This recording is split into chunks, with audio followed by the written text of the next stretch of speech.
The decommission order had been sitting in Rian Sol's queue for 11 months.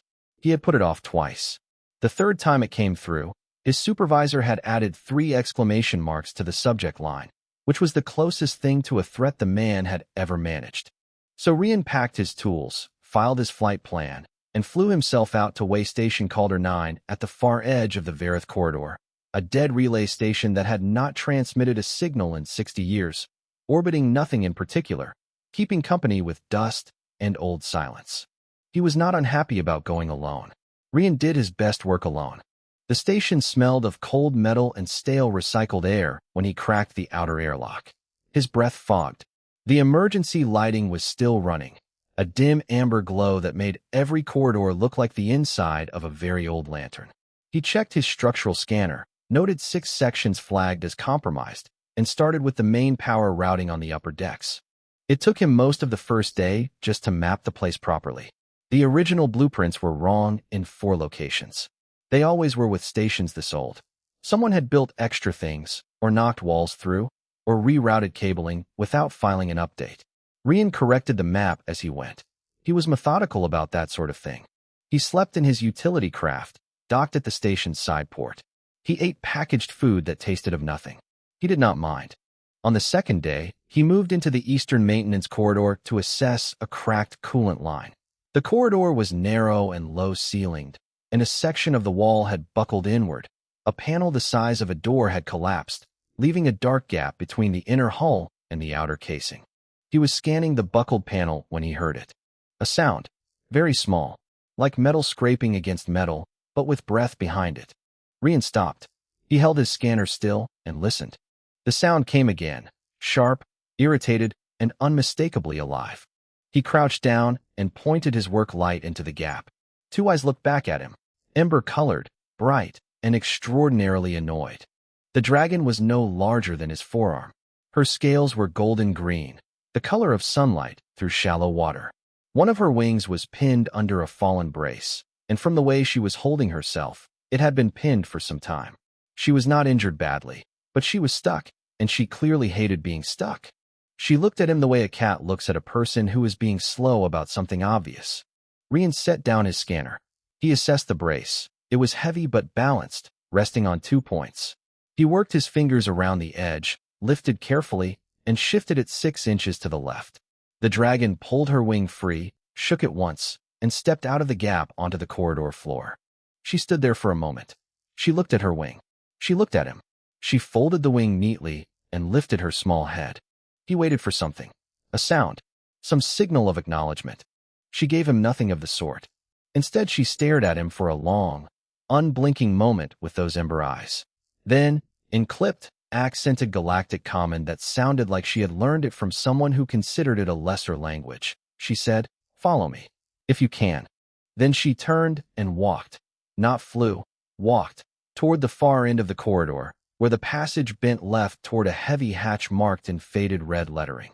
The lettering read, "Condemned, structural hazard, do not enter." She slipped through a gap at the hatch's base as if it had been left open just for her. Rian stood in the corridor. He looked at the hatch. He looked at his scanner, which showed the sub-levels beyond as a blank space. Unsurveyed, unmapped, officially non-existent. He ran a quick calculation in his head. Station of this class, this age. The lower decks were built to a heavier spec than the upper ones. The buckled areas would be near the thermal vents, not the center structure. The ceiling was probably fine. Probably. He picked up his scanner and his toolkit. He pulled his coat tighter against the cold. For seconds passed. He went through the hatch.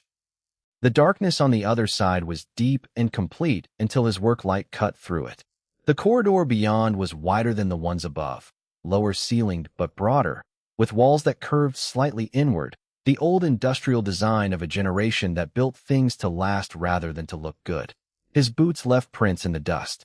The dragon's smaller prints were already ahead of him, steady and unhurried. Somewhere below him, through the floor, through 60 years of silence, something was making the faintest possible sound. Not a mechanical hum, not a vibration. Something that had been waiting and had now decided to stop waiting. Rian followed the prints. The sub-level corridor opened after 40 meters into a large chamber that was not on any blueprint Rian had ever seen. He stopped at the threshold and swept his work light across it. The beam caught the far wall, 30 meters away, and the ceiling above, 10 meters up, and between those 2 points was a space that should not have existed inside a relay station of this class. Relay stations did not have chambers like this. They did not have the structural budget for chambers like this. And they certainly did not have what sat in the center of the floor. It was a hexagonal structure, roughly 4 meters across and 2 meters tall, built from a dark material that absorbed his work light instead of reflecting it. The edges were clean, precise. The joins between panels were so tight, he could not see the seams until he was standing a meter away. No bolts, no welds, no external cabling of any kind. The dragon sat on top of it, watching him. He walked around it slowly. His scanner made a sound it had never made before, a single tone, sustained, which meant it had encountered a material it could not categorize. He checked the reading twice. The scanner was not broken. The material was simply not in its database. He crouched and looked at the base. The structure sat directly on the station floor, but the floor around it was clean, swept clean, he realized. No dust within a meter of the structure in any direction. Whatever it was doing it continuously. "How long have you been here?" he asked, without looking up. "Weeks," the dragon said. Her voice was small but clear. "You found this." "I found this." "And you told no one." He looked up at her then. She met his eyes without moving. "Who would I tell?" He let that sit. He stood and pulled out a second scanner, an older one, with a broader frequency range, and began moving it slowly around the structure's surface. On the third pass, the scanner caught something. A signal, weak, deeply buried in the station's ambient electromagnetic field, but there, repeating, structured. He crouched again, this time with the scanner held flat to the floor. The signal was clearest here, at the base. He ran the frequency log back and listened to it with his eyes closed. It was not random noise. It had rhythm. It had gaps and clusters. Mathematical, he thought. He reached into his toolkit and pulled out a grease marker.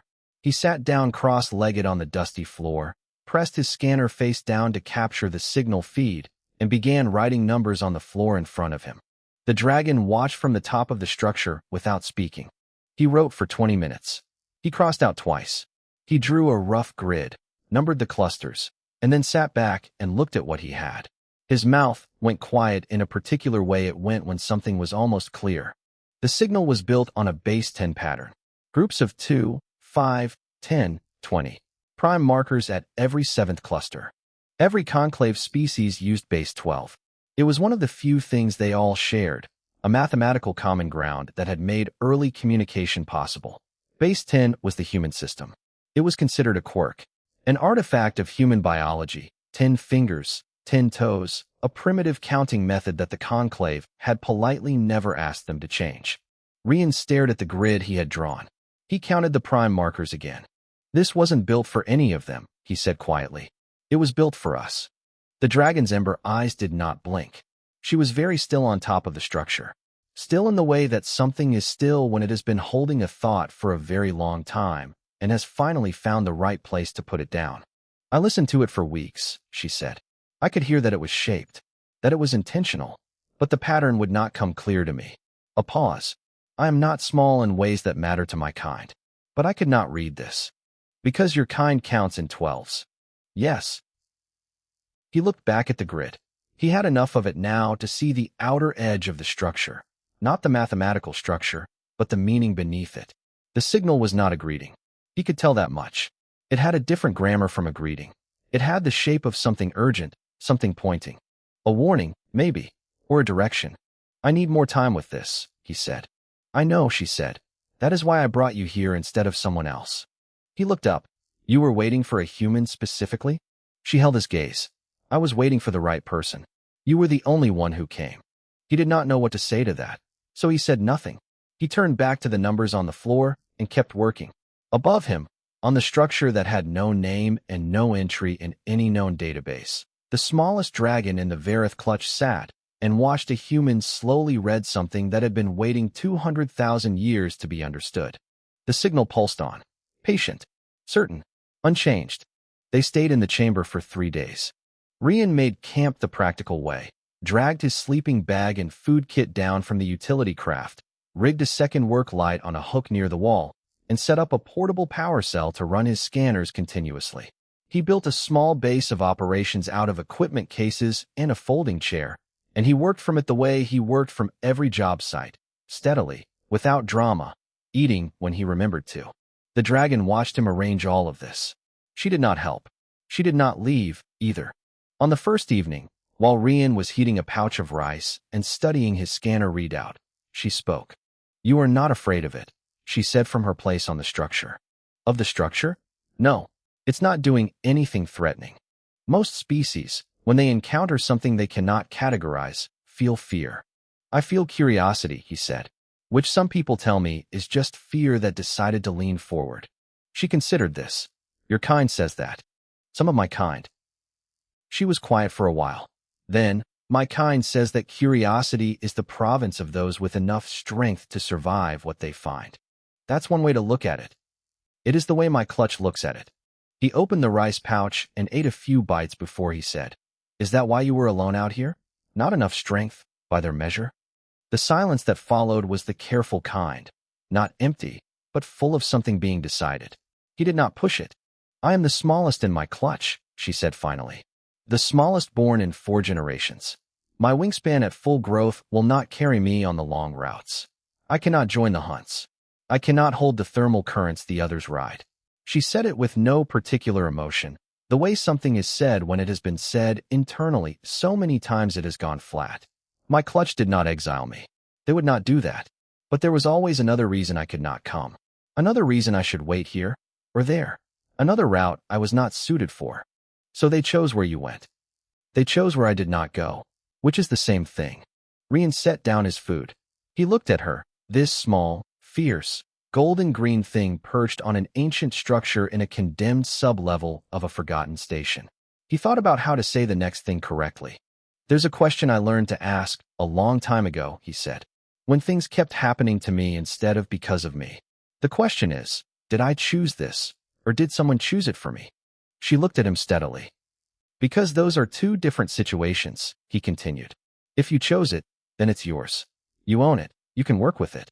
But if someone chose it for you, then the situation isn't really about your limits. It's about their comfort." She was very still. "My species was told for 2 generations that we were not ready for deep space," he said. "Not ready for conclave membership. Not suited for long-range travel without escort. Not equipped for diplomatic standing." He picked up his scanner again. "Every one of those things was chosen for us by someone who found our presence inconvenient or our potential unsettling. None of it had much to do with what we could actually do. And yet here you are," she said, "alone on a dead station, reading a signal no one else could read. Here I am." She looked down at the structure beneath her. One small claw traced an edge of it, very lightly. "I found this because I had nothing else to do," she said. "Because I was left here while the others went on. I had weeks of silence and a scanner I borrowed from the station's emergency kit. I had nothing but time. And you used it. I could not decode it, but I heard it, and I knew it mattered." "That's not nothing," he said. "That's most of the work." She looked at him sharply, as if she was checking whether he meant it. He was still looking at his scanner. He was not the type to say things for effect. On the second day, the translation moved faster. The signal was not 1 message, but 3 layers. A surface layer that was purely mathematical, a middle layer that embedded directional data, and a deep layer that Rian could see the shape of, but not yet read. He worked through the middle layer first. It was coordinates. Specific, precise, pointing toward a region of space called the Sable Reach, a vast stretch the Conclave had classified as a navigation hazard for centuries back, and had kept quietly off all standard charts. He told Lyra. She sat with it for a long time. Then she said, "I have seen that region marked. On my grandmother's oldest scale shed, the one she keeps sealed. That marking was not put there recently." He looked up. "Your grandmother is Elder Vareth." "Yes." He thought about what that meant. He thought about it carefully. "The Conclave elders know something about the Sable Reach," he said. "It would appear so," she said. "And the signal has been sitting here, waiting to be found, pointing directly at it." "Yes." He looked back at the numbers on the floor. 60 years this station had been dead. The signal had been running the whole time. Quiet, patient, waiting for the right kind of mind to sit down and listen. Well, he said, let's finish reading it. On the morning of the fourth day, Rian finished reading the signal. He sat on the floor of the chamber for a long time afterward. The grease marks covered nearly 8 square meters of floor space, columns of numbers, grids, decoded sequences, arrows pointing between clusters. He had run out of floor and started on the walls at one point. His third grease marker was almost spent. The signal was not just a warning and a map. It was a key. The mathematical layer was the lock mechanism. The coordinate layer was the destination. And the deep layer, the third layer he had been circling for 2 days, was an activation code. A transmission. Something meant to be sent back, toward the Sable Reach coordinate, when the signal had been decoded. Which meant the signal was not just waiting to be read. It was waiting to be answered. He explained this to Lyra carefully, going through each layer. She listened without interrupting, which he had come to understand was her version of close attention. When he finished, she said, "If you answer it, whoever left the beacon will know someone decoded it." "Yes." "And the Conclave will almost certainly detect a transmission from this station. It has been silent for 60 years. "Yes." "So answering it announces that someone was here, and that someone could read what others could not." "That's about right." She looked at him. "You are already planning to do it." He was quiet for a moment. "I'm planning to do 2 things. Answer the signal, and send everything I have to the nearest human fleet outpost before I do." He picked up his handheld comm unit. "Admiral Dren's station is 14 light hours out. If I send a compressed data packet now, she has it before anyone can stop the transmission. And if the Conclave intercepts the packet? Encrypted, human format. They'd need time to break it." He started composing the transmission, fast and methodical. "By the time they do, Dren will already have the information." Lyra stepped off the structure and walked to the edge of the floor markings. She looked at the decoded coordinates for the Sable Reach. Then she said, very quietly, "My grandmother knew. That mark on her scale shed, it was not an accident. She knew where this led. Which means the Elder Verith have known about the Sable Reach for at least as long as the Conclave has suppressed it. Longer, probably." She folded her wings tight against her body. "And they said nothing." Rian sent the data packet. He watched the transmission confirmed, compressed, encrypted, gone. Then he answered the beacon. A clean rebroadcast of the decoded signal, sent toward the Sable Reach coordinate, precise and clear. For 3 seconds, nothing happened. Then every remaining system in Calder 9 that still had power came on at once. Not the main systems, those were dead. But the passive systems, the old emergency relays, the backup grid buried under 60 years of dormancy, all of it lit up as if the station had suddenly remembered it was alive. The chamber's ceiling illuminated with a pale blue light that had no visible source. Rian and Lyra looked at each other. "We should go," he said. They moved fast. He packed only what was essential: scanners, data drives, toolkit. And they were through the hatch and up the corridor and back aboard his utility craft within 15 minutes. He ran the pre-flight checks while Lyra sat in the co-pilot's seat, which was too large for her, and said nothing about it. He was halfway through the undocking sequence when the proximity alarm spoke. A ship had come out of short jump 2,000 kilometers off the station's port side. Large, conclave configuration, a heavy intercept vessel, the kind that did not typically appear in decommission zones unless someone had flagged a reason for one. It was not hailing them. It was simply there, positioned between Rian's utility craft and the nearest jump corridor. Rian looked at it on the display. He thought. Intercept vessels of that class had a sensor web that ran on a cycling drive. The cycle reset every 43 seconds, a full power drop of roughly 11 seconds while the drive resynchronized. During those 11 seconds, there was a blind corridor on the vessel's starboard underside, a gap in coverage that existed because the designers had assumed no one would be threading through an active intercept formation in the first place. Rian had installed the sensor arrays on 3 stations that used the same drive system. He knew the cycle timing because he had had to work around it during installation. He waited. He watched the drive signature on his display. He counted. At 32 seconds, he began the approach vector. At 43, he pushed the throttle and took them through the gap.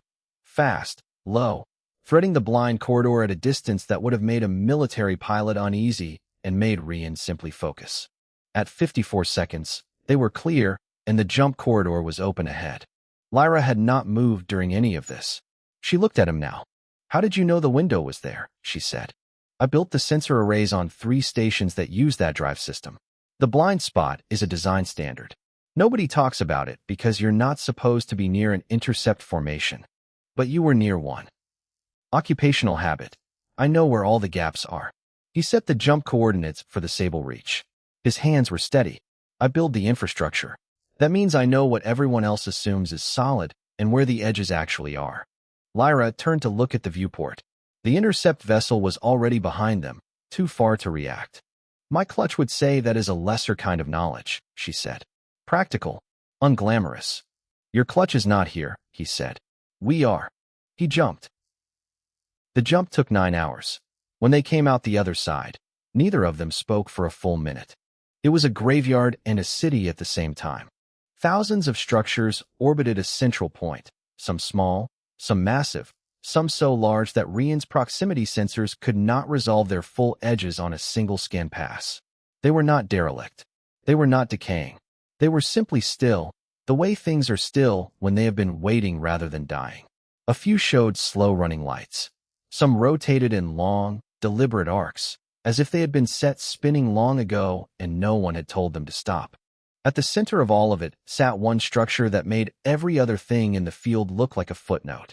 It was enormous, older than enormous. It had a weight to it that Rian could feel even through the ship's hull, the way very old places have a gravity beyond physics. It was intact. Its surface was the same dark material as the structure on Calder 9, but here there was more of it than he could comprehend. And as they drifted closer, it began to respond to them. The activation code he had transmitted from Calder 9 was still broadcasting from his comm system, a steady repeat. The central structure picked it up. An approach corridor opened, visible as a shift in the surrounding debris field, smaller objects drifting gently aside to clear a path. It was not an accident.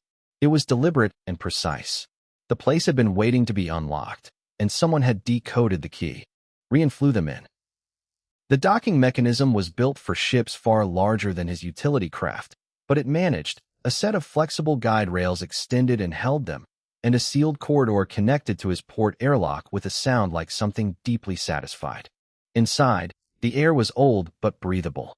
The corridors were lit with the same sourceless blue as the chamber on Calder 9, and they were wide enough for beings much larger than either a human or a small dragon. The walls were covered, not decorated, covered, in dense layered text, images, diagrams, mathematical sequences, biological charts, and stellar maps so detailed and numerous that it took Rian several minutes of simply standing still before he understood what he was looking at. This was a library. Every wall was a record. Every corridor was a chapter. And the deeper they went, the more the language shifted, not becoming harder to read, but cleaner, as if whoever had written it had anticipated that the reader would need time to adjust. By the 4th corridor, Rian was reading slowly but reading. Lyra walked beside him, her small claws making soft sounds on the floor, and she read the walls too. Her conclave language was in there alongside scripts he had never seen, all of it presenting the same information from different angles. The records described a species, not a conclave species, something older, something that had been in the galaxy before any of the 7 elder species had developed language. They had called themselves, in the closest translation Rian could construct, something that meant simply the first, the progenitors. They had seeded life, deliberately, carefully, across hundreds of systems. The 7 conclave species were not accidents of evolution. They were planted, cultivated, given starting conditions and watched, and periodically, very carefully, nudged. Humanity was the last seeding, the most recent. The record described them as the most experimental variable, introduced specifically because the progenitors had concluded that the previous seedings had converged too quickly into similar structures, similar hierarchies, similar conclusions. They needed something that would not fit the pattern, something that would arrive late, count differently, ask different questions. Lyra stopped walking. Rian stopped too. He read what she was reading. It was a final note, the progenitor's last entry, written at the point of their departure from the galaxy, for reasons the record did not make fully clear. The note said that when the youngest seeded species found this place, it would mean a threshold had been crossed.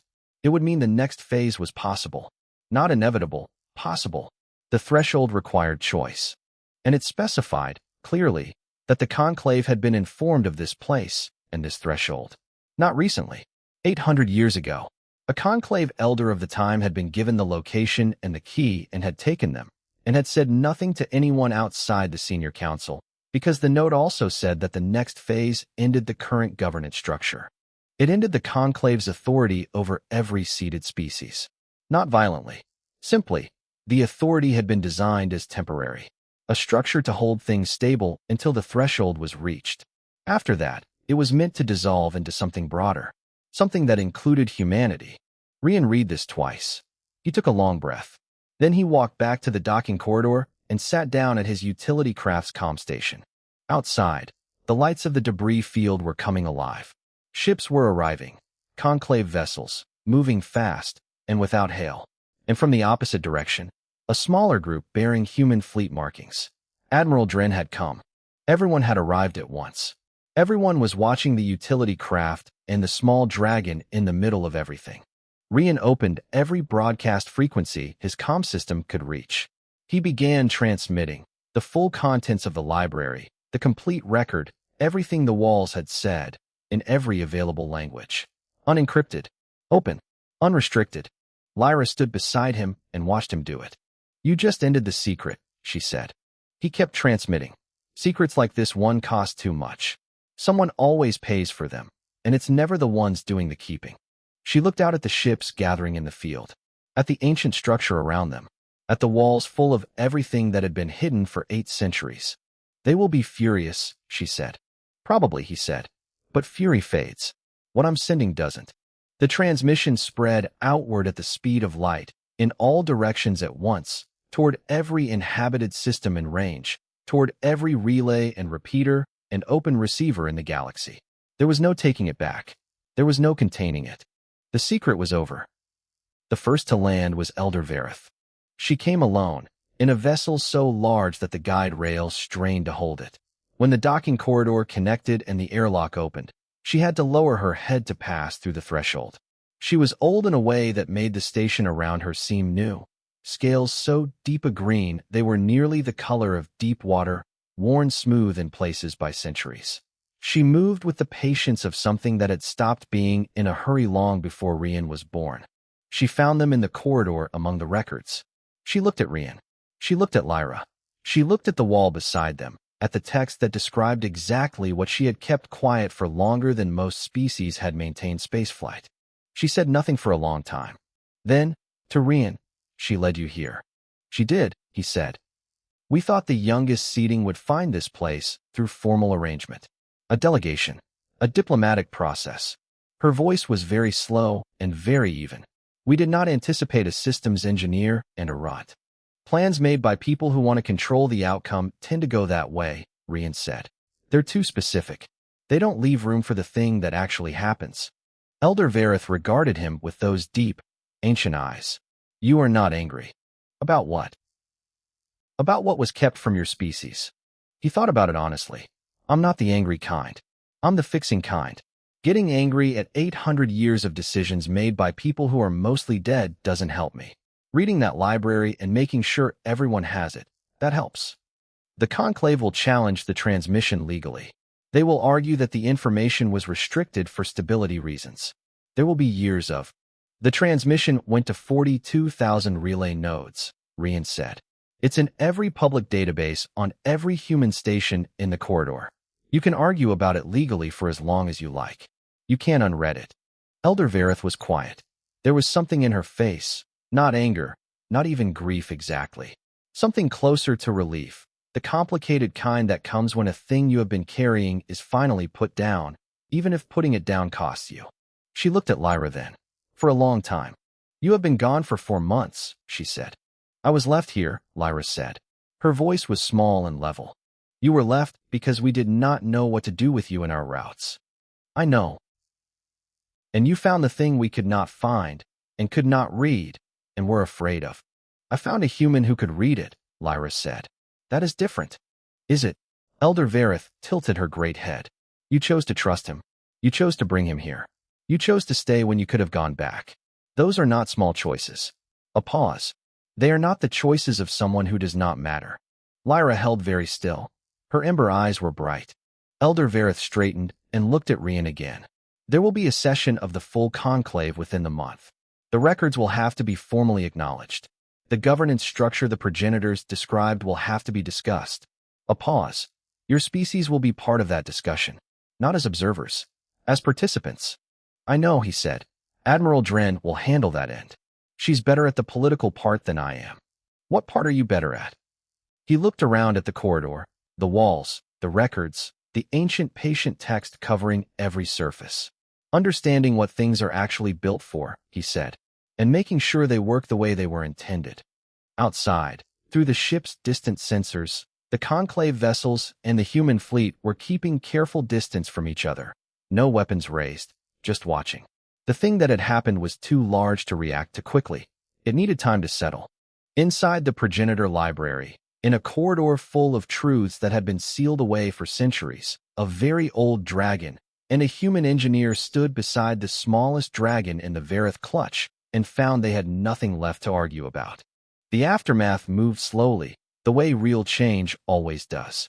The conclave session happened. It lasted 6 weeks. It was contentious. At the end of it, a new seat was created, the first addition to the conclave in 400 years. It went to humanity, not by grace or gift, by unanimous recognition that they had been the key the progenitors built the lock for, and that keeping them in the corridor outside was no longer something that could be justified with a straight face. Elder Vareth stood before her clutch on their home grounds and told them what had been found, and by whom, and how. She said the size of the one who found it was, in the end, exactly right for the task. She said nothing more about it than that.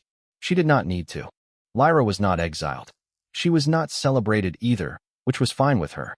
She simply stopped being someone who was left places. She started being someone who went where she chose. Rian turned down the commissions. He turned down the diplomatic appointments and the named professorships and the invitation to sit on 3 separate advisory councils. He thanked everyone politely and went back to his utility craft. Lyra was already sitting in the co-pilot seat when he got there. She had not asked. She had simply decided. He sat down. He looked at her. She looked back at him with her ember-colored eyes, calm and certain. Where to, he said. She looked at the star map. There were other beacons, the library had said. Other keys. Other locked doors. The progenitors had been thorough. There, she said, and put one small claw on a coordinate that no standard chart had ever marked. He looked at it. He ran a rough calculation. The ceiling will probably be fine, he said, and flew them there.